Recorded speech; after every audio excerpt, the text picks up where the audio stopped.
बिस्मिल्लाहिर्रहमानिर्रहीम। अस्सलाम वालेकुम viewers. Medical herbal physician doctor Mohammad Fayaz आप लोगों की खिदमत में हाजिर हैं।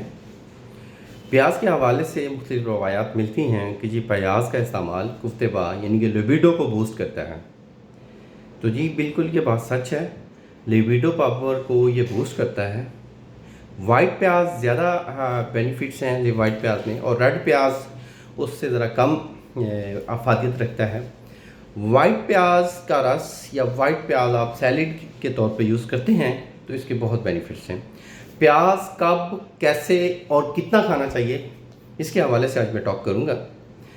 तो मेरी आप लोगों से रिक्वेस्ट है कि जिन हज़रात ने मेरा चैनल सब्सक्राइब नहीं किया वो चैनल को ज़रूर सब्सक्राइब करें और बेल आइकन को लाजमी प्रेस करें ताकि आने वाली मेरी तमाम वीडियोस आप लोगों तक पहुँचें। थैंक यू, जज़ाकल्लाह।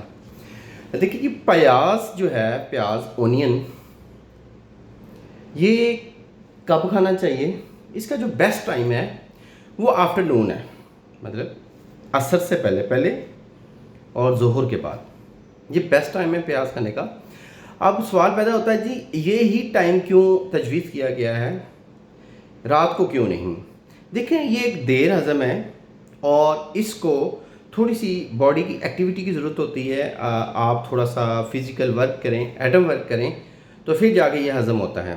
रात के खाने में इसको मना क्यों किया गया है कि इसलिए क्योंकि रात को हम पेट भर के खाना खाते हैं, या अगर आप थोड़ा सा भी खाना खाते हैं, प्याज आप खा के सोएंगे तो गैस्ट्रिक प्रॉब्लम होगी, गैस का मसला बनेगा। तो इसलिए रात को मना फरमाया गया है। सुन्नत रसूल भी है कि दोपहर के खाने में प्याज का इस्तेमाल किया जाए। अब प्याज हमें कितना खाना चाहिए?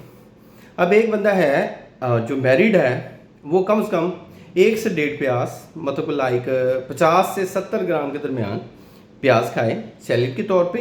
हाँ, प्याज के ऊपर अक्सर लोग लेमन का रस निचोड़ देते हैं उसका जायका, उसका टेस्ट चेंज करने के लिए। ये सरासर गलत है। प्याज की और अफादियत है, जो लेमन है उसकी एक अलग अफादियत है। अब कुफ्तेबा के लिए अगर तो इस्तेमाल करना है तो उसमें लेमन ऐड नहीं करना, जस्ट आप प्याज लें।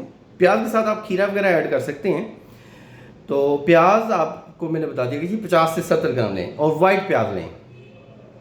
अब ये प्याज आप तकरीबन आप दोपहर के खाने में इसको इस्तेमाल करते हैं और कम से कम 1 से 1.5 महीना इस्तेमाल करते हैं। आप खुद हैरान होंगे कि आपके लिबिडो पावर बूस्ट की है। लिबिडो को इंतहा का बूस्ट करता है, एरेक्शन बहुत ज़्यादा आती है, जो ख़ास में तनाव आता है। और इसके साथ अगर प्याज के साथ आप हनी ऐड करें, मतलब प्याज का रस आप आग के रखें, उसको हल्का सा जब ठंडा हो जाए, यानी कि गर्म चीज़ में कभी भी शहद ऐड मत करें, क्योंकि गर्म कोई भी चीज़ होगी इसमें शहद ऐड करेंगे तो शहद की जो अफादियत है वो ख़त्म हो जाएगी।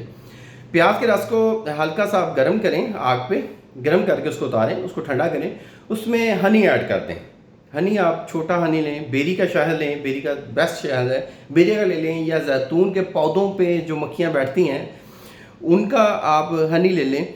तो ये आप इस्तेमाल करें, यानी कि वो बराबर मिकदार में जितना प्याज का रस है उतना ही हनी उसमें ऐड करें। ये अगर आप दोपहर के टाइम 2 चम्मच आप लेते हैं और उसके बाद खाना खाते हैं, आपको हैरान कुन फ़ायदा देगा। इससे कुफ्तेबा बूस्ट होती है, मादा तौलीद को ये गाढ़ापन देता है।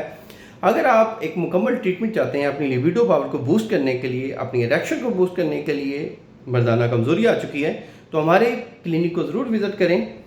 अल्लाह आपका हामी नासिर हो। शुक्रिया, जज़ाकल्लाह, अल्लाह हाफ़िज़।